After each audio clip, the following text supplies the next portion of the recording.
ആകാരസൗഷ്ഠവം കൊണ്ടും അഭിനയസിദ്ധി കൊണ്ടും കഥകളി രംഗത്ത് താരപദവിയുള്ള അങ്ങേക്ക് ആദ്യമായിട്ടാണോ ഈ നളചരിതം 4 ദിവസവും തുടർച്ചയായിട്ട് ആടേണ്ടി വന്നിട്ടുള്ളത്? ഈ നളചരിതം 4 ദിവസവും തുടർച്ചയായിട്ട് വേണ്ടി വന്നിട്ടുള്ളത് ഇപ്പോൾ ഏഷ്യാനെറ്റിൻ്റെ ഈ പരിപാടിക്ക് വേണ്ടിയിട്ട് മാത്രം. എന്നുവെച്ചാൽ അതിൻ്റെ മുമ്പ് ഈ 1-ാം ദിവസമോ അതിപ്പോൾ ഈ ഒരു തുടർച്ചയായിട്ട് ഉണ്ടാവാറില്ല. അതായത് ഇപ്പോൾ ഒന്ന് എവിടെയെങ്കിലും കളിക്ക് ചെന്നിട്ടുണ്ടെങ്കിൽ അവിടെ ഒരു 1-ാം ദിവസമോ 2-ാം ദിവസമോ ഏതെങ്കിലും ഒന്നുണ്ടാവും, അത്രയ്ക്ക് തന്നെ വരുള്ളൂ. പക്ഷേ തുടർച്ചയായിട്ട് ഇപ്പോൾ ഈ 4 ദിവസം കളിച്ചത് ഏഷ്യാനെറ്റിൻ്റെ ഈ പരിപാടിക്ക് ആണുണ്ടായിരുന്നത്. ഈ ഒരു അനുഭവത്തിനെ എങ്ങനെയാണ് അങ്ങ് കാണുന്നത് എന്ന് പറഞ്ഞാൽ? അതായത് ഇപ്പോൾ ഈ നളചരിതം സ്വതവേ എന്തോ നിശ്ചയില്ല, എനിക്ക് എൻ്റെ മനസ്സിന് വലിയ ഇഷ്ടമാണ്. അത് ഇപ്പോൾ ഉണ്ണായി വാര്യരുടെ വെച്ചാൽ അദ്ദേഹം ആ എഴുതിയിട്ടതിൻ്റെ സാഹിത്യത്തിൻ്റെ ഗുണവും സംഗീതത്തിൻ്റെ ഗുണവും അഭിനയത്തിൻ്റെ കഴിവും ഒക്കെ അതിൽ ഉൾക്കൊള്ളിപ്പിക്കാൻ പറ്റുന്നതാണ് ഈ നളചരിതം. അപ്പോൾ എന്തുണ്ടെന്ന് വെച്ചിട്ടുണ്ടെങ്കിൽ അത് രംഗത്ത് ചെന്നിട്ട് അത് വെച്ചാൽ ആസ്വാദകരെ ആസ്വദിപ്പിക്കാൻ അങ്ങേറ്റവും ഒരു നല്ല കഥയായിട്ടാണ് എൻ്റെ മനസ്സിൽ തോന്നിയിട്ടുള്ളത്. അപ്പോൾ അത് കാരണം കൊണ്ട് അതിനോട് വലിയ ഇഷ്ടമാണ്.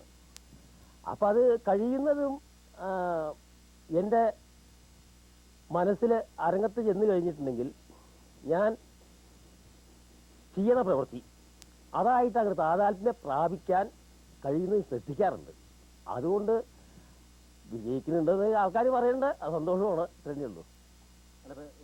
തുടർച്ചയായിട്ട് 1-ാം ദിവസത്തിലെ 2-ാം ദിവസത്തിലാണ് 3-ാം ദിവസം 4-ാം ദിവസം അങ്ങനെയുള്ള ഒരു വളർച്ചയുണ്ടല്ലോ, അത് ആടേണ്ടി വരുമ്പോഴത്തെ ഒരു അനുഭവം ഏറ്റവും ആദ്യമായിട്ടാണെന്നാണല്ലോ പറഞ്ഞത്. അപ്പോൾ അത് ഒരു വലിയ ഒരു പുതിയ അനുഭവം എന്നുള്ള നിലയ്ക്ക് എങ്ങനെയാണ് അത് സ്വീകരിക്കുന്നതെന്നുള്ളതെന്ന് പറഞ്ഞാൽ? അതെ, അതിപ്പോൾ ഇതാണ് അതിന് കാരണം.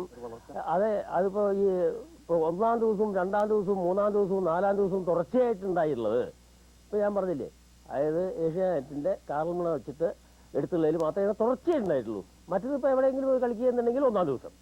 അപ്പോൾ ആ 1-ാം ദിവസം അവൻ ഒരു 3 പ്രാവശ്യം അല്ലെങ്കിൽ 4 പ്രാവശ്യം തുടർച്ചയായിട്ടുണ്ടെങ്കിൽ പോലും അത് എന്തെങ്കിലും പുതുമ ഉണ്ടാക്കാൻ വേണ്ടി ഞാൻ അങ്ങേറ്റവും ശ്രദ്ധിക്കാറുണ്ട്.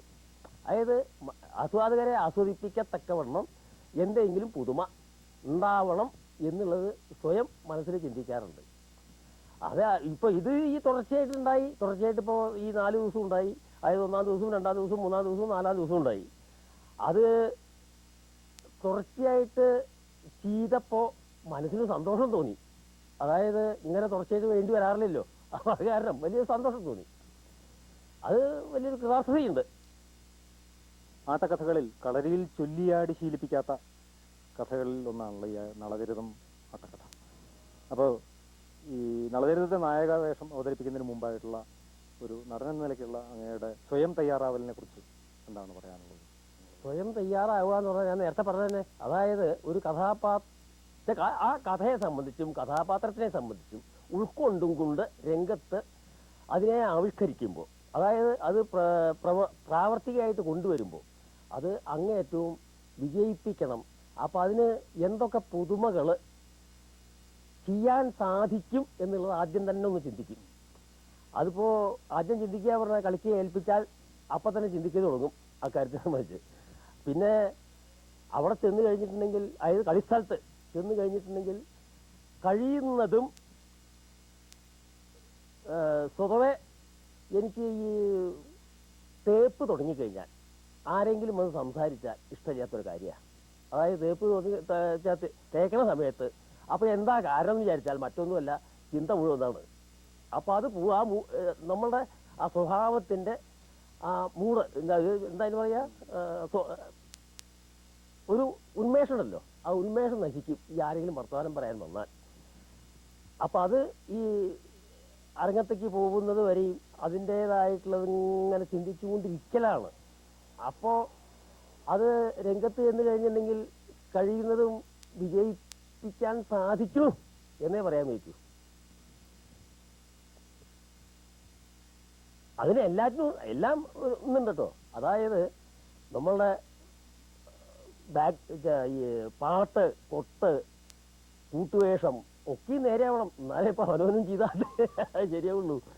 ഇതാണ് അതിന്റെ കാര്യം. അനവധി അരങ്ങുകളിൽ ഈ നളചരിത നായകനായിട്ട് ആടിയിട്ടുള്ള ആ ഒരു ആവർത്തനാനുഭവം ഉണ്ടല്ലോ.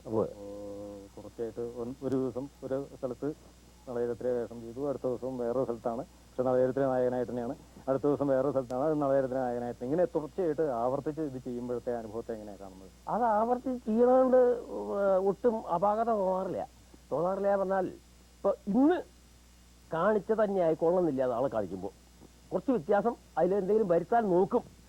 അതായത് അല്ലെങ്കിൽ പിന്നെ ഈ ആസ്വാദകർ എല്ലാ സ്ഥലത്തും മിക്കതും ഒരേമാതിരിയുള്ള ആൾക്കാരാകും. അപ്പോൾ അവരെ ആസ്വദിപ്പിക്കാനുള്ള കഴിവ്, അപ്പോൾ അത് കഴിവ് വെച്ചിട്ടുണ്ടെങ്കിൽ ശ്രമിക്കുക. ആ ശ്രമം എന്തുണ്ടെന്ന് വെച്ചിട്ടുണ്ടെങ്കിൽ എന്തെങ്കിലും ചില പുതുമ, മുഴുവൻ പുതുമയല്ല, ചില പുതുമ കാണിക്കാൻ വേണ്ടി അങ്ങേറ്റം ശ്രദ്ധിക്കാറുണ്ട്, അത് ചെയ്യാറുണ്ട്. അത് ആൾക്കാർക്കതൊരു അപാകതയായിട്ട് തോന്നിയിട്ടില്ല എന്നുള്ളതാണ് എൻ്റെ വിശ്വാസം. അങ്ങയുടെ അഭിനയ ജീവിതത്തിലെ ഒരു ഘട്ടം, അതായത് കോട്ടക്കൽ ശിവരാമനുമൊത്തുള്ള അഭിനയത്തിന്റെ ആ ഘട്ടം അതിന്റെ സാന്ധ്യശോഭയിലെത്തി നിൽക്കുകയാണല്ലോ. ഈ കോട്ടക്കൽ ശിവരാമനുമൊത്ത് കൂട്ടുവേഷങ്ങളിൽ ചെയ്യുന്ന അതേ അവസരത്തിൽ തന്നെ മറ്റ് നടന്മാരോടൊപ്പവും നളചരിതം ആടേണ്ടി വന്നിട്ടുണ്ടല്ലോ. വ്യത്യസ്ത വ്യക്തിത്വമുള്ള നടന്മാരോടൊപ്പം നളചരിതം ആടാനിട വരുമ്പോൾ ആ അനുഭവത്തെ എങ്ങനെയാണ് കാണുന്നത്? ഇതിപ്പോ കോട്ടയ്ക്ക് ശിവരാമൻ പൊതുവെ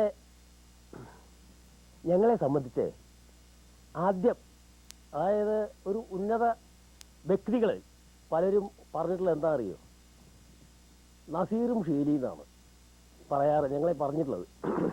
അപ്പോൾ സിനിമയിലേക്കാണ് നമ്മൾ കൊണ്ടുവരുന്നത്. ആ നസീറും ഷീലി എങ്ങനെ ഉണ്ടെന്നുള്ളത് ഇപ്പോൾ നമുക്കിപ്പോൾ ഏകദേശം അറിയാലോ.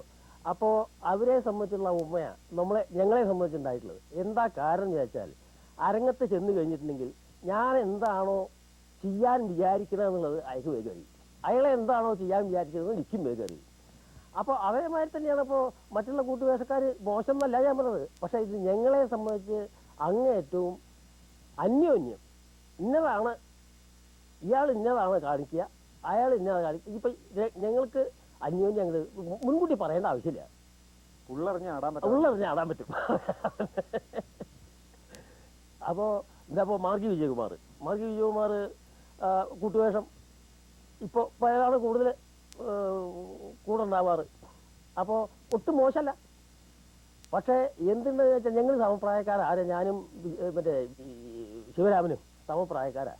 അപ്പോൾ ആ സമപ്രായത്തിൻ്റെതായിട്ടുള്ള ഗുണം ഇതിപ്പോൾ വിജയൻ എന്ന് പറഞ്ഞാൽ വിജയകുമാർ പ്രായത്തിൻ്റെ എന്നെക്കാട്ടിലും വളരെ കുറവാണല്ലോ പ്രായമൊക്കെ.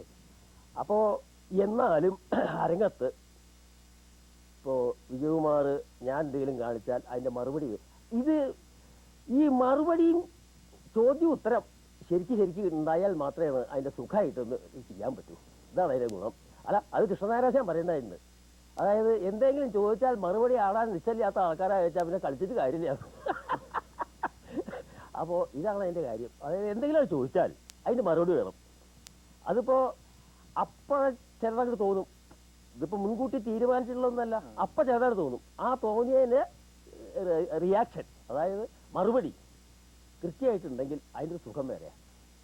അല്ല, രംഗത്ത് അത് ഈ പ്രവർത്തിക്കുന്ന കലാകാരന്മാർക്കും അതെ, കലാ ആസ്വാദകരായിട്ടുള്ള ആൾക്കാരുണ്ടല്ലോ അവർക്കും അതെ, അവർ അന്യോന്യം ഇരുന്ന് രസിക്കുന്നത് നമ്മൾക്ക് കാണാൻ പറ്റും. കാണണം എങ്കിലേ നമുക്ക് പിന്നെയും കൂടി ഒന്ന് കാണിക്കാൻ പറ്റുള്ളൂ. അപ്പോൾ ഇതൊക്കെയാണ് അതിൻ്റെ കാര്യം. ഈ കൂട്ടുവേഷക്കാരെപ്പോഴും, അതായത് ഞാനായാൽ ഇപ്പോൾ ഞാൻ കൃഷ്ണനാരാശാൻ്റെ കൂടെ പുഷ്കരൻ ധാരാളം കെട്ടിയിട്ടുണ്ട്. അദ്ദേഹം അപ്പോൾ അതുപോലെ തന്നെ സന്താനോപാലത്തിൽ അർജുനൻ ധാരാളം കെട്ടിയിട്ടുണ്ട്. അപ്പോൾ അദ്ദേഹം തന്നെ തുറന്നു പറഞ്ഞിട്ടുണ്ട്, അവനോട് എന്തെങ്കിലും ചോദിച്ചാൽ അവൻ അതിൻ്റെ മറുപടി അപ്പം പറയും പറഞ്ഞിട്ടുണ്ട്. അപ്പോൾ ഇതൊക്കെ ഇപ്പോൾ എന്തോ ഗുരുദേവമാന്തരം പിന്നെ അത്രയ്ക്ക് ഞാൻ പറയാൻ വയ്ക്കും. അതായത് ഗുരുനാഥന്മാരുടെ അനുഗ്രഹവും ഗുരുവായൂരപ്പൻ്റെ കടാക്ഷോപ്പും കൂടി കാരണം കൊണ്ട് അറിയാതെ ഇങ്ങനെ വന്നു പോണു, അതൊക്കെ തന്നെയുള്ളൂ. അങ്ങയുടെ പൂർവികരായിട്ടുള്ള മഹാനടന്മാരുണ്ട്, അവരുടെ നളചരിതത്തിലെ ആട്ടങ്ങളൊക്കെ ഏതെല്ലാം രീതിയിലാണ് അങ്ങയുടെ അഭിനയത്തെ, നളചരിതത്തിലുള്ള അഭിനയത്തെ സ്വാധീനിച്ചിട്ടുള്ളതെന്ന് പറയാമോ? അതിപ്പോൾ വേറൊരു കാര്യമുള്ളത്, ഞാനിപ്പോൾ നേരത്തെ പറഞ്ഞത് തന്നെ, അതായത് കൃഷ്ണൻ നായരാശാൻ്റെ കൂടെ പുഷ്കരൻ കെട്ടിയിട്ടുണ്ട് പറഞ്ഞില്ലേ. കുഞ്ചുനേരാശാന്റെ കൂടിയും പുഷ്കരൻ കെട്ടിയിട്ടുണ്ട്. ഇത് ഈ പുഷ്കരൻ അരങ്ങത്തേക്ക് വരുമ്പോൾ അന്യോന്യം ഇത് അദ്ദേഹം എന്താണോ കാണിക്കണത് എന്നുള്ള അപ്പോഴേ കാണാൻ പറ്റുള്ളൂ. അതായത് ഇപ്പോൾ കൃഷ്ണനാരാശാനായാലും കുഞ്ചരാശാനായാലും വേണ്ടി രാമകൃഷ്ണനായാലും വേണ്ടില്ല പത്മനാശാനായാലും വേണ്ടില്ല ആരായാലും ആ അരങ്ങത്ത് വെച്ചിട്ട് ഈ ചോദ്യോത്തരങ്ങൾ മാത്രമേ കാണാൻ പറ്റാറുള്ളൂ. അപ്പോൾ അതിൻ്റെതായുള്ള സ്വാധീനം, അതായത് മറ്റുള്ളവരുടെ അത് കണ്ടിട്ടുള്ള സ്വാധീനം വളരെ കുറവായിരിക്കും. കാരണം എന്താ വെച്ചാൽ സമയം കിട്ടാറില്ല, കാണാനുള്ള സമയം കിട്ടാറില്ല, വേണ്ടാച്ചില്ല, കാണാനുള്ള സമയം കിട്ടാറില്ല. അതുകൊണ്ട് എന്തുണ്ടെന്ന് വെച്ചാൽ നിന്റെ സ്വന്തമായുള്ള ചില വഴികളാ അത് മറ്റുള്ളവരെ സ്വാധീനിക്കാത്ത കാരണം കൊണ്ട് എൻ്റെ സ്വന്തമായിട്ടുള്ള ചില വഴികളാണ് ഞാൻ പ്രയോഗിക്കുന്നത്. അത് തന്നെയാണ് അതിന്റെ മൗലികത. ഈ നളചരിതത്തിലെ നാടകീയ മുഹൂർത്തങ്ങൾ ആവിഷ്കരിക്കുന്നതിൽ മറ്റ് നാടകാദി രംഗകലകളിൽ രംഗപ്രയോഗങ്ങളിലെ ചില സങ്കേതങ്ങളൊക്കെ സമർത്ഥമായിട്ട് അരങ്ങത്ത് പ്രയോഗിക്കുന്നത് അങ്ങയുടെ അരങ്ങിൽ കാണാറുണ്ട്. ഇത് വളരെ ബോധപൂർവം ചെയ്യുന്നതാണോ അതോ അങ്ങനെ സ്വാഭാവികമായിട്ട് അങ്ങനെ? ഇതിലിപ്പോ വേറൊരു കാര്യമുള്ളത്, അതായത് ഞാൻ നാടകത്തിൽ അഭിനയിച്ചിട്ടുണ്ട്, സിനിമയിലിപ്പോൾ ഈയിടെ ഒന്ന് അഭിനയിച്ചിട്ടുണ്ട്, ഇല്ലായിരുന്നല്ല. പക്ഷേ എനിക്ക് നാടകവും സിനിമയും തുള്ളലും മറ്റേ കയ്യൊട്ടി കളി, തിരുവാരി കളി ഒക്കെ ഉണ്ടല്ലോ, ഇതൊക്കെ എനിക്ക് ഇഷ്ടമാണ്. കലകളെല്ലാം വലിയ ഇഷ്ടമാണ്. അപ്പോൾ എന്തുണ്ടാ വെച്ചിട്ടുണ്ടെങ്കിൽ അതിൻ്റെ സ്വാധീനം ഉണ്ടാവും കുറേ. അതൊക്കെയാണ് അതിൻ്റെ കാരണം. അതായത് നാടകത്തിൽ അഭിനയിച്ചതിൻ്റെ വകയായിട്ട് അല്ല അപ്പോൾ കഥകളിയിൽ അഭിനയിക്കുന്നത്. അതേമാതിരി തന്നെ സിനിമാക്കാരെ വലിയ ഇഷ്ടമാണ്, സിനിമയും ഇഷ്ടമാണ്. അപ്പോൾ അത് കാരണം കൊണ്ട് കുറച്ചൊക്കെ സ്വാധീനം ഉണ്ടായിട്ടുണ്ടാവാം. പക്ഷെ ഉദ്ദേശം അതല്ല, ഉദ്ദേശം സ്വന്തമായിട്ട് ഉണ്ടാക്കൽ തന്നെയാണ്. പിന്നെ മാതിരി ഇപ്പോൾ ശൃംഗാരം അഭിനയിക്കുമ്പോൾ അത് എന്ത് വേണം എന്നുള്ളത്, അതെങ്ങനെ വേണം, 2-3 തരത്തിലുണ്ടത്. അതായത് ഒരു കുവലയ വിലോചനെ, ബാലയെ, ബഹിമി, കിസലയാതിരെ, ചാരുശീലെ, ഈ 4 ഇതാണ്. കുവലയ വിലോചനെ, ബാലെ, ഭൈമി, കിസലയാധരെ, ചാരുശീല, ഇതൊക്കെയും സംബോധന തന്നെയാണ്. പക്ഷെ ഇത് 4 തരമായിട്ട് അല്ല, ഈ 5 വിധായിട്ടാണെങ്കിൽ അത് മുഖത്ത് വരുത്താൻ നമ്മൾ അങ്ങേറ്റവും ശ്രമിക്കണം, ശ്രദ്ധിക്കണം. വരുന്നുണ്ടോ ഇല്ലയോ ചോദിച്ചാൽ കിഞ്ചില്ല, പക്ഷെ അത് ശ്രദ്ധിക്കണം.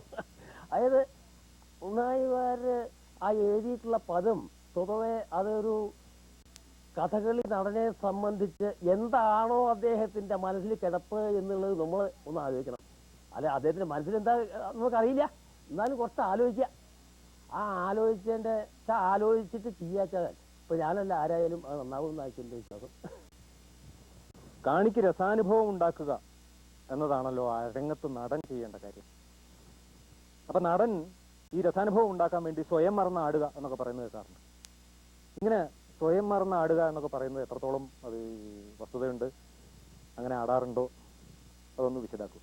സ്വയം മറക്കുക എന്ന് പറഞ്ഞാൽ ഈ കഥാപാത്രമായിട്ട് രൂപാന്തരപ്പെടുക എന്നല്ലാതെ, അതായത് ആ രൂപാന്തരപ്പെടുമ്പോൾ സ്വയം മറന്നു പോകുന്നത് തോന്നും വിചാരിച്ചിട്ടുണ്ടെങ്കിൽ മറ്റുള്ളവരെ, ഞാൻ നേരത്തെ പറഞ്ഞ തന്നെ, മറ്റുള്ളവരെ രസിപ്പിക്കുക അല്ലെങ്കിൽ അവർക്ക് ഇഷ്ടപ്പെടുക എന്നുള്ളതാണല്ലോ അതിൻ്റെ കാര്യം. അപ്പോൾ നമ്മൾ ഈ കഥാപാത്രമായിട്ട് രൂപാന്തരപ്പെടുമ്പോൾ ഈ വ്യക്തി, അതായത് ഞാൻ ഗോപിയാണെന്നുള്ളത് ഞാൻ മറക്കും. അത് മറക്കും എന്ന് പറഞ്ഞാൽ അങ്ങനെയാണ് അപ്പോൾ അതിൻ്റെ ആ കഥാപാത്രത്തിൻ്റെ സ്വഭാവം അതാണല്ലോ. ഇത്രയൊക്കെ തന്നെ അതിൻ്റെ കാര്യമുള്ളൂ. അതിൽ കാര്യമില്ല, പക്ഷെ അതെ, മറക്കുന്നുണ്ട്. അതെ, മറക്കുന്നുണ്ടാവണമെങ്കിൽ, അതായത് ഇപ്പോൾ നേരത്തെ പറഞ്ഞ മാതിരി ഈ കൂട്ടുവേഷം, കോട്ടയ്ക്ക് ശിവരാമനായാലും വേണ്ടില്ല, മാർഗി വിജയകുമാർ ആയാലും വേണ്ടില്ല, അപ്പം അവരല്ല കോട്ടയ്ക്ക് ശിവരാമനെ ആയിട്ടല്ല കാണുന്നത്, ദമയന്തി ആയിട്ട് തന്നെയാണ് കാണുന്നത്. അപ്പോൾ എന്തുണ്ടെന്ന് വിചാരിച്ചാൽ കുറച്ച് നമ്മൾ അങ്ങനെ ഈ എന്താ പറയുക കഥാപാത്രമായിട്ട് രൂപാന്തരപ്പെടുക, അത്രയല്ലാണ്ട് ഇത് നമ്മൾ സ്വയം മറന്നുകൊണ്ട് എന്തെങ്കിലും ചെയ്യുക എന്ന് അതിലർത്ഥമില്ല. പക്ഷെ ആ കഥാപാത്രമായിട്ട് രൂപാന്തരപ്പെടുമ്പോൾ നമുക്ക് അറിയാതെ നമ്മൾ കുറച്ച് ഈ വ്യക്തിത്വം അല്ല അപ്പം നോക്കണത് അർത്ഥം. കഥാപാത്രത്തിന്റെ വ്യക്തിത്വമാണ് അപ്പം നോക്കണത്, അല്ല നോക്കാൻ സാധിക്കൂ, അത് ശ്രദ്ധിച്ചാൽ പോകുമ്പോൾ അർത്ഥം. അതായത് അതിലേക്ക് അങ്ങോട്ട് മുഴുകിച്ചേരുമ്പോൾ നമ്മളിപ്പോൾ എന്തെങ്കിലും ചെയ്യുമ്പോൾ, ഇപ്പോൾ വേണ്ട സാധാരണ നമ്മൾ സംസാരിക്കുമ്പോൾ മറ്റുള്ളവർക്ക് ശ്രദ്ധിച്ചാൽ പിന്നെ ആ സംസാരം നേരെയാവില്ല, തിരിച്ചല്ലേ. അപ്പോൾ അതായിട്ട് അങ്ങ് രൂപാന്തരപ്പെടുക, അത്രേ ഉള്ളൂ.